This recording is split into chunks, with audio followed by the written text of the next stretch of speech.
നമ്മളെ കാസർഗോഡ് ഭാഷനെ പുച്ഛിക്കുന്ന കുത്തുറ നമുക്ക് ഞാൻ കാണില്ല കാസർഗോഡ് വരുന്നില്ല. ചെവിയും കണ്ടൂടാ കണ്ണും കണ്ടൂടാ ശിവനെ ഇത് യാത് ജില്ല. ഒരുപാട് ആൾക്കാർക്ക് സോഷ്യൽ മീഡിയയിൽ എൻട്രി ചെയ്യണം. അങ്ങനത്തെ ആൾക്കാരോട് എങ്ങനെയാ എന്താണ് പറയാ? നമ്മളിപ്പോ ശ്രീവിദ്യ മുല്ലശ്ശേരിക്ക് ഒന്നും അറിയില്ല, അവള് ഭയങ്കര വലിയ പ്രസ്ഥാനമാണെന്നാ വിചാരം, പക്ഷെ അങ്ങനെ ഒന്നും ഇല്ല.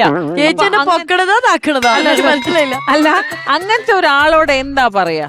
നമ്മളെ താല്പര്യത്തിനനുസരിച്ച് ചെയ്യാം. ഒരു മിനിറ്റ്, എന്നോടാ പറയണത്. അതായത് എന്നോട് നമ്മ പറയുന്നവർക്ക് പറഞ്ഞാൽ മതി, അതാ ഇവർക്ക് മനസ്സിലാവൂല. അല്ലല്ല, നിങ്ങൾ തമ്മിൽ സംസാരിക്കണം. കാസർഗോഡ് ഭാഷയിലല്ല, മലയാളത്തിൽ സംസാരിക്കണം. മനസ്സിലാവണ്ടേ? നമ്മളെ കാസർഗോഡ് ഭാഷനെ പുച്ഛിക്കുന്ന കുത്തുറ നമുക്ക് ഞാൻ കാണില്ല കാസർഗോഡ് ആരാ നമ്മളെ ശ്രീവിദ്യ മുല്ലശ്ശേരിനെ അൽബാക്കുന്നിടാ.